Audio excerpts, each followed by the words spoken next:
আপনার মোবাইল যদি হ্যাং করে আজকের এই ভিডিওটির মাধ্যমে আপনি সহজেই আপনার এই হ্যাং করাটিকে সমাধান করতে পারবেন। অর্থাৎ আপনার মোবাইলের যে নেটওয়ার্ক ডাটা রয়েছে, ডাটা অন করার সাথে সাথেই যদি আপনার মোবাইল হ্যাং করে তাহলে অবশ্যই আজকের এই ভিডিওটির মাধ্যমে আপনার এই সমস্যার সমাধান করতে পারবেন। তো এর জন্য আপনি আপনার সেটিংস ওপেন করে নেওয়ার পর আপনি যে নিচের দিকে আসলে দেখতে পাবেন অ্যাপস অথবা অ্যাপস ম্যানেজমেন্ট অথবা অ্যাপস নোটিফিকেশন। মোবাইলের নাম ভেদে বিভিন্ন থাকতেই পারে, তো আপনি এই অপশনটিকে ওপেন করে নেবেন। করে নেওয়ার পর প্রত্যেকটি অ্যাপ্লিকেশনকে আপনি ওপেন করে নেবেন।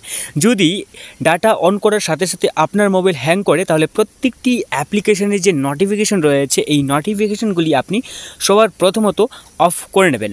যদি স্টোরেজের কারণে হয়ে থাকে তাহলে প্রত্যেকটি অ্যাপ্লিকেশন যে স্টোরেজ রয়েছে আপনি প্রত্যেকটি অ্যাপ্লিকেশনের স্টোরেজ ক্লিয়ার ক্যাচ এবং ক্লিয়ার ডাটা করে নেবেন, ঠিক আছে।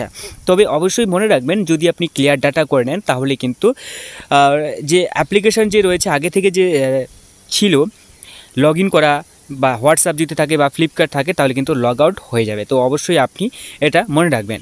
তো আপনি প্রত্যেকটি অ্যাপ্লিকেশন ক্লিয়ার ক্যাচ করে নেবেন প্রথমত, এবং যেটি গুরুত্বপূর্ণ নয় তাহলে আপনি সেটাকে ক্লিয়ার ডাটা করে নেবেন। এক্ষেত্রে আপনি অনেকটা স্টোরেজ পেয়ে যাবেন। যে অ্যাপ্লিকেশনটি সবথেকে বেশি স্টোরেজ নিয়ে রেখেছে সেটাকে আপনি ক্লিয়ার ক্যাচ এবং ক্লিয়ার ডাটা করে নেবেন, ঠিক আছে। তো আপনার মোবাইল যেটা রয়েছে মোবাইলে যদি আপনি ডাটা অন করার সাথে সাথে যদি আপনার হ্যাং করে তাহলে কিন্তু অবশ্যই এটা করে রাখবেন যে নোটিফিকেশন রয়েছে প্রত্যেকটি অ্যাপ্লিকেশন নোটিফিকেশন আপনি অফ করে রাখবেন। তাহলে আপনার যে মোবাইল হ্যাং করা সেটা কিন্তু বন্ধ হয়ে যাবে। এটা অবশ্যই বন্ধ হয়ে যাবে যদি আপনি অফ করে রাখেন, ঠিক আছে। তো এইভাবে আপনি অফ করে নিলেই মানে নোটিফিকেশনটি অফ করে নিলেই কিন্তু আপনার যে মোবাইল হ্যাং করা সেটা বন্ধ হয়ে যাবে।